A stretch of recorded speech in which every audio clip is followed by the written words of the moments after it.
रहे हैं क्लासिक किस्से विद स्वाति।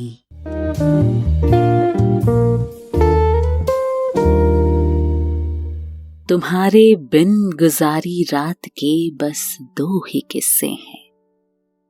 तुम्हारे बिन गुजारी रात के बस 2 ही किस्से हैं। कभी हिचकी नहीं रुकती, कभी सिसकी नहीं रुकती। हेलो हाय, मैं हूँ स्वाति। किस्से सुनाती हूँ, कहानियां सुनाती हूँ, पोइट्री सुनाती हूँ। और अभी जो आपको मैंने शेर सुनाया ये अंकिता सिंह जी का लिखा हुआ है और किताब पढ़ रही हूँ फिलहाल फरवरी नोट्स, जिसे लिखा है डॉक्टर पवन विजय जी ने। आवाज़ थोड़ी सी खराब चल रही थी इसलिए मैं किताब लेके नहीं आ पा रही थी। अभी भी थोड़ी सी खराब है, लेकिन फिर भी मैंने सोचा कि ज़्यादा देर नहीं कराते हैं और ये किताब लेके मैं हाजिर हूँ। अभी तक आपने सुना कि समर कैसे आरती के स्कूल में जाता है और अपनी एक स्पीच से सभी के दिल पर अपनी एक छाप छोड़ जाता है। अखबारों में खबर आती है और रश्मि को कहीं ना कहीं एक छोटा सा शक होता है इन दोनों के ऊपर, लेकिन वो बात आई गई हो जाती है। उधर प्रकाश को भी रश्मि पर शक होता है और प्रकाश ने रश्मि को काफी कुछ सुनाया भी होता है। तो आगे क्या हुआ वो जानने के लिए आज मैं हाजिर हूँ। तो चलिए देर नहीं करते और कहानी को शुरू करते हैं। इस पर एक गाना याद आ गया, शोर नहीं बाबा शोर, सावन का महीना। लेकिन अभी तो पौष का महीना चल रहा है, पूस की रातें, बहुत सर्द रातें, और किताब पढ़ रहे हैं हम फरवरी नोट्स, और फरवरी भी आने वाली है। सोचते हैं कि तब तक किताब को खत्म कर दिया जाए जल्दी जल्दी। चलिए देर नहीं करते हैं, किस्से कहानी अपनी बाद में सुनाएंगे। फिलहाल कहानी सुनते हैं फरवरी नोट्स।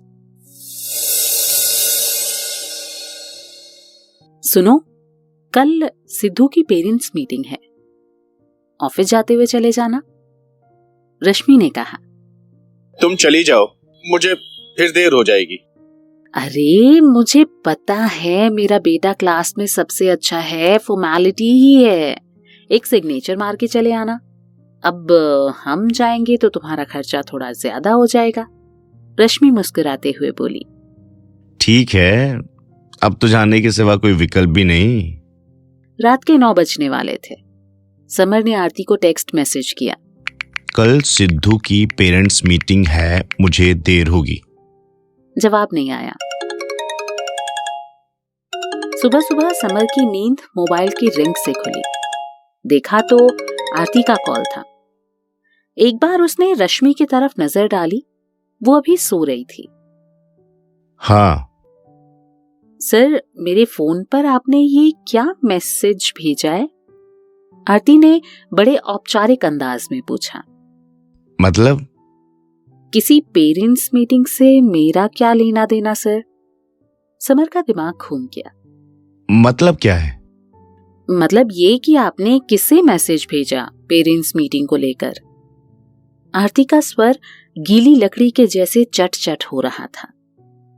समर को आभास हुआ कि शायद उससे कोई बात जबरदस्ती कहलवाई जा रही है। मैंने अपने कुलीग को मैसेज किया था, हो सकता है ये आपके नाम पर सेंड हो गया हो। रात में जल्दी जल्दी किया, sorry for inconvenient. Oh sorry sir, मैं कुछ और समझ गई। आरती ने फोन डिस्कनेक्ट कर दिया। किसका फोन है? रश्मि ने करवट लेते हुए पूछा। अरे कोई रॉन्ग नंबर है, समर ने सिर झटकते हुए कहा। जब वो सिद्धू के स्कूल जा रहा था तो आरती का फोन आया। नील, मुझे माफ कर दो। अरे हुआ क्या था? प्रकाश ने तुम्हारा मैसेज पढ़ लिया था, वो तुम्हें फोन करने वाले थे, पर फिर मैंने ही कहा कि मेरे फोन पर मैसेज आया है, मैं ही बात करूंगी। ओह, मुझे भी कुछ इस तरह की बात ही लगी। क्या अब सब ठीक है? और तुमने फोन में पासवर्ड लगा कर क्यों नहीं रखा? फोन में कुछ छुपाने के लिए था ही नहीं, इसीलिए पासवर्ड कभी लगाया नहीं। तुम्हें बुरा तो नहीं लगा ना? नहीं, मैं समझ गया था कि तुम ऐसे तो कभी मुझसे बात नहीं कर सकती, जरूर कोई बात है। समर, आरती कहते कहते रुक गई। हाँ बोलो। शाम को तो मिलोगे ना? हाँ। हम इंतजार करेंगे, कहकर आरती ने फोन काट दिया। सिद्धार्थ क्रिएटिव तो बहुत है पर थोड़ा आलसी है और अपने मन का भी है। पेरेंट्स मीटिंग में समर को सिद्धू का रिपोर्ट कार्ड दिखाते हुए टीचर बोली। समर ने बिना कुछ बोले कार्ड पर दस्तखत किए और जाने को हुआ। आपको अपने बच्चे के बारे में कुछ जानना नहीं है मिस्टर त्रिपाठी? मैं जानता हूँ, मुझसे ज्यादा कौन जानेगा? समर मुस्कुराते हुए बोला। आपको उसकी पढ़ाई के बारे में, स्कूल के बारे में, उसकी एक्टिविटी के बारे में कोई फिक्र नहीं होती? अभी उसके खेलने और सेहत पर ध्यान देने के दिन है मैडम। वो स्वस्थ रहे और खुश रहे, इसकी फिक्र मुझे ज्यादा है।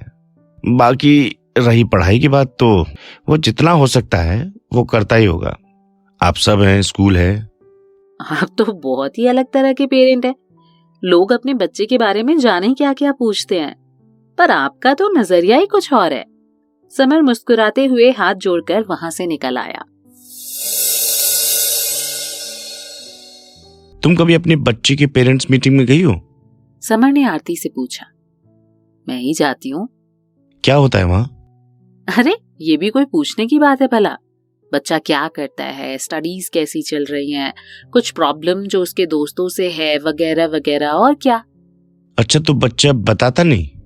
बताता है, उसी को लेकर उसकी टीचर से बात करते हैं। अच्छा, एक बात कहूं, तुम बच्चे के प्रॉब्लम्स को लेकर दूसरे के पास जाने की बजाय उसे खुद सॉल्व करने में मदद किया करो। इससे वो धीरे धीरे आत्मनिर्भर बनेगा और समस्याओं को पहचानना भी सीख जाएगा। अच्छा, जैसे मुझे बना सिखा रहे हो। आरती मुस्कुराते हुए बोली। मैं बच्चे की बात कर रहा था। मैं भी तो बच्चा हूँ, आरती बड़े लाड से बोली। अच्छा चलो उठो, स्टेशन आ गया तुम्हारा। नहीं जाना। चलो भागो, समर उसको उठाते हुए बोला। आरती हंसते हुए कश्मीरी गेट उतर गई। आरती के साथ मैं कितनी दूर तक जा सकता हूँ? एक बार में एक से ही प्यार हो सकता है। रश्मि के साथ मैं क्या करने जा रहा हूँ, अभी इसे पता नहीं कि मेरे जीवन में कितना बदलाव आ चुका है। क्या बाकी जीवन ऐसे कटेगा? समर सोफे पर बैठकर एकटक छत को देखते हुए सोचता जा रहा था। क्या है तुम्हें? रश्मि की आवाज से वो चौंक गया। मुझे क्या होगा, बस जीवन में दर्शन पर कुछ बातें दिमाग में चल रही थी। समर ने चाय का कप लेते हुए कहा। यार, जब से मैं इलाहाबाद गई तब से मुझे ऐसे आभास हो रहा है कि कुछ तो ऐसी बात है जो तुम मुझसे छिपा रहे हो। देखो, दुख सुख ना अकेले नहीं झेला जाता। चाय बहुत अच्छी बनी है, समर ने बात बदलते हुए कहा। एक बात पूछें? हाँ। कहीं प्रेग्नेंट तो नहीं हो गए हो ना तुम? रश्मि ने इतनी जोर से ठहाका लगाया कि समर के कप की चाय छलक गई। जब पेट फूलेगा तो दुनिया को पता चल जाएगा, और तुम्हें तो सबसे पहले। समर हंसता हुआ बोला, पर मन में चल रहे अंतर्द्वंद में कोई कमी नहीं आई। बताओ, ये किसका पाप है? रश्मि ने सोफे पर पैर रखकर भारी आवाज निकालते हुए कहा। तुम्हें मजाक की सूझी है? अरे मजाक ना करें तो और क्या करें। सब कुछ बढ़िया चल रहा है, तुम्हारी नौकरी, बच्चे की पढ़ाई, हम सबका स्वास्थ्य, कोई तनाव नहीं है, एक सुखी जीवन और परिवार को और क्या चाहिए। तुम खामखा दार्शनिक बन रहे हो। जीवन बिना कष्ट के कट जाए, इससे बड़ा कोई और दर्शन, कोई और वरदान क्या होगा। हंसते बोलते ऐसे ही समय कट जाए तभी तो बेहतर है। तुम इसे इतना भारी बनाने पर क्यों तुले हुए हो? सरलता और सहजता मैंने तुमसे सीखा और जाना, पर वही खोकर तुम अपने अस्तित्व को खो दोगे और साथ ही पूरा परिवार इसकी लपेटे में आ जाएगा। समर मेरा कुलीग है, वो शादीशुदा है, पर मैंने कल उसे एक दूसरी औरत के साथ घूमते देखा। क्या ये सही है? हमें उससे क्या मतलब? उस बात को लेकर तुम क्यों इतना टेंशन में हो? वो घूमे बैठे मरे जाके, हमें क्या लेना देना? पर समाज ऐसा नहीं सोचता ना। दुनिया में बहुत सारे लोग बहुत सारे काम कर रहे हैं समर, उन्हें लेकर बैठोगे तब तो हो चुका। तुम आजकल बहुत ज्यादा नहीं सोचने लगे हो। मैं इस सवाल का जवाब दो। कमाल है, तुम मुझसे सवाल का जवाब मांगते हो। आज तक मेरे हर सवाल का जवाब देने वाला आज मुझसे सवाल कर रहा है। चक्कर क्या है? ऊपरी चक्कर है। तुम्हारा भूत तो हम ही उतार देंगे। अगर चुड़ैल हुई तो? तुम मजाक ही कर रहे हो ना? रश्मि की भवें एकदम तन गई। क्यों डर गई? तुम बहुत इमोशनल हो और इसी इमोशन से मुझे डर लगता है समर। चलो, आज मास्टर जी ने मुझे खूब समझाया, लेकिन मैं अच्छा छात्र नहीं। सब गोल हो गया। समर ने हंसते हुए बची हुई चाय खत्म की और लैपटॉप खोल लिया। और इस तरह समर वापस एक चिंतन में डूब गया। वो रश्मि और आरती के बीच कोई फैसला ले ही नहीं पा रहा था और वो एक अंतर्द्वंद में झूल रहा है। उसे समझ नहीं आ रहा है कि वो क्या करे। आगे कहानी और भी कई मोड़ लेने वाली है। ये जानने के लिए कि क्या नया मोड़ आने वाला है इस कहानी में, आपको अगला एपिसोड जरूर सुनना होगा। फिलहाल इस कहानी को मैं यहीं विराम देती हूँ। अगला एपिसोड जल्दी लेके वापस हाजिर हो जाऊंगी। आपको ये कहानी अभी तक कैसी लग रही है हमें कमेंट सेक्शन में बताइए, और आगे क्या होने वाला है अगर ये आप प्रेडिक्ट कर सकते हैं तो वो भी हमें बताइए, मुझे अच्छा लगेगा। फिलहाल मुझे दीजिए इजाजत। नमस्कार।